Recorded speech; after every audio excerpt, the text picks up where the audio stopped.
जानवरों के और इंसानों के अस्पताल तो आपने खूब देखे हैं, वहाँ पे आप इलाज कराने भी जाते हैं, लेकिन आज मैं आपको एक ऐसा अस्पताल दिखाऊंगा जहाँ पर पेपर, कपड़ा और धातु का इलाज किया जाता है। तो आइए चलिए मैं दिखाता हूँ कि ये किस तरह का अस्पताल है, इसके अंदर किस तरह का ट्रीटमेंट होता है, और सबसे बड़ी बात है कि ये अस्पताल आपके किस काम का है, ये भी इस वीडियो को बताया जाएगा। तो सबसे पहले तो आप इसके बारे में देखिए कि इसमें क्या क्या काम होता है, वो हम आपको सारी दिखाएंगे और साथ में ये भी बताएंगे कि ये आपके कितने काम आ सकता है। तो चलिए आइए मेरे साथ। मैं यहाँ का जो ये मैंने जो बताया अस्पताल, यहाँ मैं पहुँच चुका हूँ और इसके यहाँ पे जो निदेशक हैं सुनील जी। सुनील जी, सबसे पहले तो आप अपना परिचय बताइए। नमस्कार, मैं Sunil Laghate, Mehrangarh art conservation centre में निदेशक पे पद पे हूँ यहाँ पर। और इस संस्थान की स्थापना 1996 में Indian National Trust for Art and Culture Heritage INTACH और मेहरानगढ़ म्यूज़ियम ट्रस्ट के तत्वावधान में कोलैबोरेशन से शुरू किया गया। शुरुआत में इस सेंटर की स्थापना वॉल पेंटिंग के लिए की गई, क्योंकि राजस्थान में काफ़ी सारी वॉल पेंटिंग साइट्स हैं और संरक्षण की जिन्हें बहुत ज़रूरत थी। इन सब के संरक्षण को देखते हुए, आवश्यकता को देखते हुए महाराजा बाबजी गज सिंह जी साहिब ने और महारानी साहिबा का इनका पर्सनल इसके लिए लगाव था कि हमारी धरोहर संरक्षित होना चाहिए। इसके लिए इस केंद्र की स्थापना की गई और आज ये संस्थान वॉल पेंटिंग के साथ में अब मेटल में, वुड में, स्टोन में, टेक्सटाइल में, इन सभी चीज़ों जो हमारी धरोहर है इसके संरक्षण के लिए कार्य करने में तत्पर है। और इसे हम ये समझ सकते हैं कि ये एक हॉस्पिटल है। जैसे हम पेशेंट जब बीमार होता है तो हॉस्पिटल जाता है और ठीक होकर वापस आता है, इस तरह से यहाँ पर जो भी हमारी बीमार कलाकृतियाँ हैं वो संरक्षण के लिए आती हैं और उन्हें हम ठीक करके फिर जो भी उनके ओनर हैं, मालिक हैं, उनको हम वापस करते हैं। तो सुनील जी, आप हमें, हमारे दर्शकों को दिखाइए कि आपके यहाँ किस तरह का अंदर किस तरह इलाज होता है, किन किन चीज़ों का, जैसे कुछ हम चीज़ें भी ऐसी दिखाएंगे जो लोगों को पता लगे क्या इलाज चल रहा है। ज़रूर दिखाइए। आइए। जैसे अभी आप देखें, ये श्री अजय व्यास हैं जो मेटल में हिल्ट में जो काम कर रहे हैं। तो इनकी बिफोर कंडीशन क्या थी और आफ्टर में क्या थी, ये आपको बताएंगे और दिखाएंगे भी। जब ये हमारे पास में आए थे तो बल्क में आए थे और इसकी बिफोर कंडीशन में धूल मिट्टी का जमा और जंग का बहुत ही ज़्यादा जमाव था। उसको हमने मतलब इसमें पता नहीं कि ये साफ़ होने के बाद में ये कैसा निकलेगा। तो साफ़ करने के बाद में हमारे ये ऑब्जेक्ट में इसके कोफ्तकारी का काम निकला। इसमें चांदी की कोफ्तकारी की हुई है। इसमें भी मतलब इसको क्लीन करते हैं तो कई स्टेप्स होते हैं। सबसे पहले मतलब जनरल क्लीनिंग में धूल मिट्टी का जमा होता है वो साफ़ करते हैं। फिर अप्रोचेज होती है, मैकेनिकल और केमिकल अप्रोचेज। मैकेनिकल अप्रोचेज में ऐसा होता है कि भाई इस ऑब्जेक्ट को कोई भी तरह के मतलब स्क्रैच वगैरह नहीं आए और इसको कोई हानि नहीं होनी चाहिए। उसके अलावा भी हमें जो केमिकल यूज करने पड़ते हैं वो भी मतलब ये जो कंजर्वेशन के जो नॉर्म्स के अंतर्गत जो भी केमिकल है वो हम यूज करते हैं। जैसे सॉल्वेंट ऐसे होते हैं कि भाई इसमें जो जमाव है वो उसके द्वारा साफ़ हो जाए। साफ़ होने के बाद में ये जब ये ऑब्जेक्ट हमारे पास आया था तो इसकी कंडीशन इस तरह से थी और साफ़ होने के बाद में ये उसके बाद में भी इसकी लाइफ बनी रहे उसके तो हम इसके ऊपर एक प्रिजर्वेटिव कोटिंग करते हैं। ये वॉल पेंटिंग है, उम्मेद भवन में बनी हुई। स्टीफन नॉर्बलिन ने 1943 टू 46 के बीच में ये रामायण सीरीज़ के ऊपर म्यूरल्स बनाए थे दीवार के ऊपर। तो समय के साथ में इनमें फ्लैकिंग शुरू हो गया। पेंटिंग्स में आप देखें रंग परत निकलने लगे इसमें। तो ये पोलिश कल्चर डिपार्टमेंट के कंजर्वेटर्स के थ्रू और हम लोग के संरक्षण मेहरानगढ़ आर्ट कंजर्वेशन सेंटर के कोलैबोरेशन से हमने एक प्रोजेक्ट बनाया जो 5 साल का था। 2005 से 2011 तक हमने इसको कंप्लीट किया। तो ये बिफोर और आफ्टर कंडीशन आपके सामने है, जिसमें फ्लैकिंग हुआ, फिर उसको कंसोलिडेशन करके हमने उसको रंग परत को वहीं स्थापित किया और फिर बाद में ड्यूरिंग देन आफ्टर 3 स्तर पे इसका डॉक्यूमेंटेशन है जो आपके सामने है। आप यहाँ पर क्या कर रहे हैं? सबसे पहले तो एक बार आप अपना नाम बताएंगे। हाँ नमस्कार, मैं Atal Singh Shekhawat, oil painting expert. और ये जो आप पेंटिंग देख रहे हैं ये काफ़ी पुरानी पेंटिंग्स थी और जिस कंडीशन में आई थी, तो आप मैं बता दूं आपको अभी उसमें ये भी फाइनल नहीं, स्टेज ये आपने भी फाइनल स्टेज पे ले ली? ये अभी बिल्कुल मैं फाइनल स्टेज पे, ये थोड़ा सा काम बचा है इसके तो अंदर। एक बार और हमें ये बताइए कि वो पहले किस स्टेज पे थी, ये मैं बता दूं बताइए। आपको, आइए चलिए आइए। आप पेंटिंग देख रहे हैं। हाँ, हमने इस कंडीशन में इसको रिसीव किया था जब ये लेके आए थे ओनर्स के पास में। तो ये पूरी इसमें आप ये देख रहे हैं पूरा बल्जिंग हो रहा है, पूरा उबड़ खाड़ हो रही है, पूरी ये पैचेज नज़र आ रहे हैं आपको। मतलब ये पहले रेस्टोर्ड ही हो चुकी थी पेंटिंग। तो जब वो लेके आए तो हमने इसको पूरा खोला। उसके बाद हमने इसको जब पीछे इन्होंने क्या किया कि बहुत ही गलत तरीके से कैनवास के ऊपर इसको लाइनिंग दिया था, उसकी वजह से ये बीच में एयर पॉकेट्स रह गए जो बल्जिंग। तो मैंने इसको पूरा कैनवास इसको रिमूव किया पीछे से। नेक्स्ट चलो। और ये देखिए पहले आप इसके मतलब अंदर। कैनवस रिमूव किया तो ये कंडीशन हो गई। ये पूरा जो जिसने मतलब रेस्टोर किया था पहले, उसका पूरा कैनवास मैंने रिमूव किया। हाँ। पीछे से पेंटिंग, ओरिजिनल पेंटिंग ये है पूरी। अच्छा। और उसमें भी अलग अलग टाइम पे काम किया है लोगों ने। कई लोगों ने ये स्ट्रिप लगाई है, पेपर की स्ट्रिप, ये पूरा पेपर से जॉइंट किया है। कई दूसरी बार में किसी ने स्ट्रिप लगाई अपने कपड़े की। और लास्ट में जो किया तो उसने पूरा कैनवास इस पे अटैच कर दिया। तो वो मैंने इस रिमूव किया। जो बेड रेस्टोरेशन तो था ये बैक में था मतलब है? ये बैक साइड से लगा हुआ था। में। बैक साइड से लगा हुआ तो इसका फ्रंट साइड और दिखाइए जरा। था। हाँ, अभी मैं आप करता हूँ, नेक्स्ट करो। अच्छा, ये हाँ, आप ये फिर इसको जो प्रॉपर जो रेस्टोरेशन होता है अपने यहाँ पे, हाँ, उस हिसाब से मैंने पूरी इसको जस्ट फटी हुई थी उसके पूरी स्ट्रिप लाइनिंग करी है पूरी पे, एक एक करके।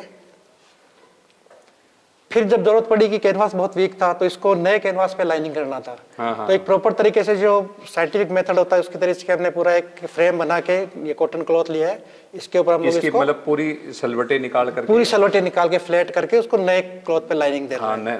हाँ, इसकी बैक ये लगा बैक, हाँ, नए क्लॉथ पे। ये पूरा एक वैक्यूम जैकेट बनाया है जिससे इसको चिपका सके पेंटिंग को अपने कैनवास पे। और ये वो प्रोसेस पूरा है। अच्छा अजल सिंह जी, ये बताइए कि ये जो पेंटिंग जब आपके पास आई तो ये तो आपके बैग की हो गई भी, चलो इसमें सलवटें पड़ गई और पड़ गई, इसके अंदर और भी आपने ये जितनी भी है वो सही ये जो पुराना रेस्टोरेशन जो किया हुआ था इनका, ये सब मैंने रिमूव किया। ये जैसे ये देखो, हाँ, ये सफेद सा पेच लगा बिल्कुल, हुआ ये है। पूरा पेच लगा था, ये रिमूव किया पूरे। ये पेंटिंग काफी फटी हुई थी, कई जगह से पेंट लेयर लॉस था इसका पूरा। तो वो सब प्रोसेस के अंदर ये आपने ये किया। अब ये देखिए कि ये पेंटिंग थी और अचल सिंह जी ने जो रिस्टोर की है, चलिए हम आपको वो दिखाते हैं। पहले हम दिखाई भी थी, फिर आपको दिखाते हैं। ये देखिए इन्होंने किस तरह से इसको एक बहुत ही खूबसूरत पेंटिंग के अंदर बदल के इसको ओरिजिनल लुक दे दिया। तो ये अभी कितना इसमें काम बच गया अभी आप? बस इसमें 1-2 दिन का काम और बचा है थोड़ा बहुत। ये थोड़ा से इसके पैच मिक्स करने हैं, उसके बाद उसको नए स्ट्रक्चर पे फिक्स अच्छा, कर एक देंगे। बात बताइए अचल सिंह जी, आप जो ये इसमें कलर यूज करते हैं सब तो ये ये कौन से इंटरनेशनल कलर लेवल होते के हैं? कलर्स हैं जो रेस्टोरेशन में काम आते हैं। ये सब इंटरनेशनल लेवल के कलर्स हैं, हम लोग उसी को यूज करते हैं। अच्छा, ये जैसे जो पेंटिंग्स बनी थी तो इनके अंदर कौन से कलर होते थे? हमारे यहाँ तो नेचुरल कलर होते थे। नहीं, ये ऑयल पेंटिंग है। ये ऑयल oil पेंटिंग painting? में, हाँ, इसकी ऑयल पेंटिंग तो ऑयल कलर यूज होते हैं उसमें। अच्छा। हाँ। और जैसे हमारे यहाँ जो एक हमने देखी है कि जो दीवारों पर इन पे जो पेंटिंग होती थी उसमें वो सब नेचुरल कलर से होते थे। वो नेचुरल कलर से ये होते थे। ये ऑयल पेंटिंग, ये ऑयल पेंटिंग में तो ऑयल कलर यूज होता है, कैनवास से बनी हुई थी तो कम से कम। और ये हैं वो सारे के सारे ये सब रेस्टोरेशन कलर है। रेस्टोरेशन कलर हाँ, हैं। जो सब अपने बाहर से, जर्मनी से, अपने इटली से मंगाए हुए हैं। हाँ। तो ये जैसे ये वाली पेंटिंग आपने रिस्टोर करी तो कितना टाइम लग गया अचल सिंह जी? इसमें 1 महीने के आसपास लग गया मेरे को। 1 महीना लग गया। हाँ जी, क्योंकि पूरा प्रोसेस साइंटिफिक तरीके से होता है इसका। तो देखिए जिस तरह से अचल सिंह जी ने इस पेंटिंग को रिस्टोर किया है, यदि आपके घर में भी आपके किसी पूर्वज की इस तरह की पेंटिंग हो तो आप यहाँ पर मेहरानगढ़ में आइए और यहाँ पर जो इनका ये जो सेंटर है, यहाँ पे अपने किसी भी पूर्वज की या कोई आपके पास और पेंटिंग हो उसको आप इसी तरह से रिस्टोर करवा सकते हैं। पेंटिंग्स को किस तरह से ठीक किया जाता है, उनका किस तरह से जीर्णोद्धार किया जाता है, तो पेपर कंजर्वेशन डिपार्टमेंट के ये जो यहाँ पे विक्रम सिंह जी हैं, आप ये बताएंगे। विक्रम सिंह जी बताना। नमस्कार, मेरा नाम विक्रम सिंह राठौड़ है और यहाँ मैं एज ए मैनेजर नियुक्त हूँ। और जैसा आपने बाहर देखा, कंजर्वेशन सेंटर की न सिर्फ गतिविधियाँ होती है कि उसको कंजर्व करें, बल्कि जो भी हमारे जो कंजर्वेशन होता है उसके बारे में रिसर्च भी एक अलग भाग है। तो अगर आप इस तरफ देखेंगे तो ये हमारे इंटरनेशनल अचीवमेंट है। आपको ये बता दूं कि ये कंजर्वेशन सेंटर इंडिया में इंटरनेशनल लेवल का एकमात्र कंजर्वेशन सेंटर होगा जिसमें हमने कई बार इंडिया को रिप्रेजेंट किया है इंटरनेशनल प्लेटफॉर्म पे। सबसे पहले एक पेनांग का प्रोजेक्ट था जिसमें वुड कॉन्जर्वेशन का था, उसमें अपने यहाँ से मिस्टर लगाटे गए। उसके बाद में फुलब्राइट फेलोशिप का प्रोग्राम था जिसमें अपने यहाँ से सिलेक्शन हुआ और रिसर्च किया और पेपर कॉन्जर्वेशन में अमेरिका में। उसके बाद में पोलैंड का है, यूके विजिटिंग फेलोशिप है, ब्राज़ील में गए। इस तरह से हमारे काफ़ी पेपर जो है पब्लिश भी हुए और इंटरनेशनल लेवल पे इस सेंटर का रिप्रेजेंटेशन हुआ। यहाँ अगर आप देखेंगे तो एक पुरानी मिनिएचर पेंटिंग्स है, उसका कॉन्जर्वेशन किया जा रहा है। कॉन्जर्वेशन एक थोड़ा साइंटिफिक फील्ड है। इसमें पहले उसका पूरे तरह से डॉक्यूमेंटेशन किया जाता है और उसमें एनालिसिस होती है कि इसमें बेसिकली किस तरह की मटेरियल यूज़ किया गया। और ये अगर आप देखेंगे इसमें से एक टूल है, यहाँ पे हम जो है इसे डिनोलाइट कहते हैं और इस डिनोलाइट से आप जो है हम इसका पूरा मुआयना करते हैं। ये जो है कॉन्जर्वेशन जो है हमेशा माइक्रोस्कोपी लेवल पे होता है, ना कि नेकेड आई लेवल पे। आप देखेंगे अगर आप ये इसमें देख पाएँ, आप अगर इस कैमरे को यहाँ इसमें कंप्यूटर में दिखा पाएँ तो आप देखेंगे तो किस तरह से इसकी जो लेयर्स है वो बहुत ही फाइन लेवल पे इसका जो है फ्लैकिंग हो रही है। ये अगर आप देखें जो पेंट लेयर है वो बहुत फाइन लेवल पे फ्लैकिंग हो रही है। ये ज़्यादातर जो बैड स्टोरेज और बैड हैंडलिंग की वजह से हुआ। इसमें ये एक एनालिसिस का टूल है। इसके अलावा एक ग्राफिक डॉक्यूमेंटेशन होता है और एक कंप्लीट डॉक्यूमेंटेशन के बाद में कॉन्जर्वेशन के लिए इसको ऑब्जेक्ट को आगे लिया जाता है। कुछ और इंफ्रास्ट्रक्चर है जिसमें आपको बता दें कि ये जो सक्शन और ह्यूमिडिफिकेशन टेबल है जो हमने अपने मेहरानगढ़ की सहायता से इटली से इंपोर्ट की, ये काफ़ी कॉन्जर्वेशन एक थोड़ा एक्सपेंडिचर जो है थोड़ा महंगा होता है क्योंकि इसमें इक्विपमेंट्स और टूल्स हमें बाहर से मंगाने पड़ते हैं। ये काफ़ी महंगी जो है टेबल आई 10 लाख से ऊपर की। और यहाँ अगर आप देख रहे हैं तो एक फाइन मिनिएचर पेंटिंग से जो हमें एग्जीबिशंस के लिए बाहर गई थी और अभी ये पोस्ट एग्जीबिशंस के लिए इसका एनालिसिस चल रहा है कि एक उसके बाद में आने के बाद में इसकी किस तरह से कंडीशन है और जो है इसका असेसमेंट होने के बाद में ये वापस क्यूरेटर डिपार्टमेंट को सौंप दी जाएगी और वो उसको स्टोर में या एग्जीबिशंस के लिए जो है वो आगे के लिए ले जाएंगे।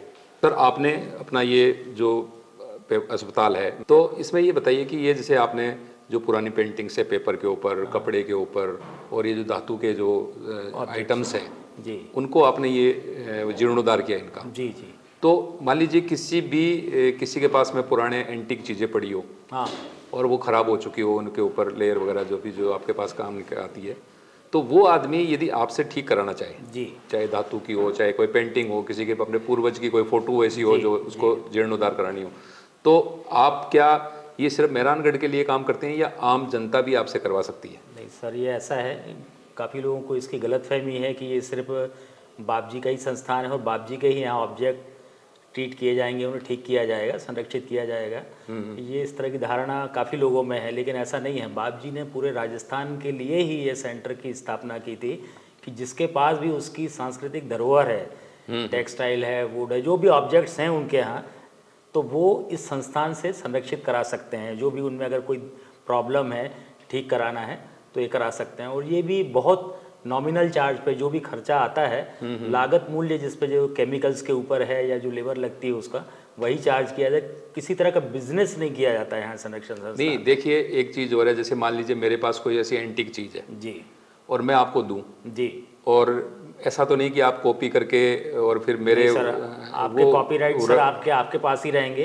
इसको ना तो हम बिना आपके परमिशन के, जैसे हम हमारा एक फेसबुक पे पेज चलता है तो हम उस पर किस तरह से लोगों की अवेयरनेस के लिए, लोगों को बताने के लिए कि हमारे पास में किस तरह संस्थान है डिजाइनर बाप जी ने जो यहाँ शुरू किया है कि आपकी धरोहर कैसे संरक्षित हो। तो फेसबुक पे सबसे पहले तो जो फेसबुक पे पेज है उसका पूरा नाम बताइए आप। फेसबुक पे ही है मेहरानगढ़ आर्ट कंजर्वेशन सेंटर के नाम से। अच्छा। हाँ, तो उसमें ये दिखाते हैं कि भाई किस तरह से इस हॉस्पिटल में, इस संरक्षण संस्थान में ऑब्जेक्ट हम रिसीव करते हैं और किस तरह से ट्रीट करके उनको जो ओनर है उनको वापस करते हैं। उसमें कोई हम उनका बिना परमिशन के उनको हम फेसबुक पे भी नहीं देते हैं कि भाई हम आपका अगर ऑब्जेक्ट दिखाना चाहें कि क्या कंडीशन में हमने रिसीव किया था और कैसे हमने उसको रिटर्न किया, और यही बता किस तरह से आप इस मतलब पूरी गोपनीयता रखते हैं। गोपनीयता रखते हैं और उनको ये भी बताते हैं किस तरह से आप इसको स्टोरेज में रखें अपने, जिससे अच्छा, आगे से रिस्टोर जीर्णोद्धार कराने के बाद में अपने घर में वो किस ढंग से उनको आगे के लिए रखना है, कैसे रखना वो भी भी हम आप उन्हें गाइड बताते करते हैं उनको। हाँ, चाहे वो कपड़ा हो, चाहे मेटल में हो, ये हो, तो वो उस तरह से पूरी संरक्षण की जितनी सुविधाएं हैं उनको देकर, और हमारा उनके पास यदि कुछ नहीं है तो हम बॉक्सेस भी बनाकर उनको देते हैं एसिड फ्री मोड के, कि इसमें आप सुरक्षित रखें। और यदि कोई आगे प्रॉब्लम आता है, कुछ आता है, अगर उनकी प्रॉपर स्टोरेज न होने कारण, तो वो हमसे फिर से आके बिना किसी मूल्य के संपर्क स्थापित कर सकते हैं कि साहब इस तरह से अगर उनको कोई दिक्कत आ रही है या कोई प्रॉब्लम आ रही है। तो आम जनता से मैं यही कहूँगा कि सभी को यहाँ पर एक बार आके विजिट करें हमारे संरक्षण संस्थान में, और आके देखें कि किस तरह से उनकी सांस्कृतिक धरोहर को हम यहाँ संरक्षित कर रहे हैं। अगर आपके पास में है, आपने उसको ख़राब हो रहे हैं, अगर ठीक नहीं कराया, तो आने वाली पीढ़ियों को कैसे पता लगेगा कि उनकी क्या सांस्कृतिक संपदा थी। आज अगर हम देखें तो मंदिरों में भी हम जाते हैं, है ना, शिवलिंग को आप देखते हैं कि आप जल चढ़ाते हैं उनको वहाँ पर, तो सालों से अगर हम उनके ऊपर जल चढ़ा रहे हैं, और तो वो धीरे धीरे डिटरेशन हो रहा है, उसमें भंगुरता आ रही है ना, तो वो भंगुरता देख रहे हैं कि वो ख़राब हो रहे हैं, पत्थर रफ होते जा रहे हैं, उसको घिसते हैं, फिर ये करते हैं। तो एक तरीका होता है कि जो पुरानी हमारी धरोहर है, मूल्यवान चीज़ें हैं, उनको संरक्षित रखने के लिए आपको एक बार संरक्षण संस्थान में संपर्क स्थापित करना चाहिए कि हम अपनी धरोहर को कैसे संरक्षित रखें, और आने वाली पीढ़ियों को हम बता सकें कि हमारी क्या सांस्कृतिक धरोहर थी।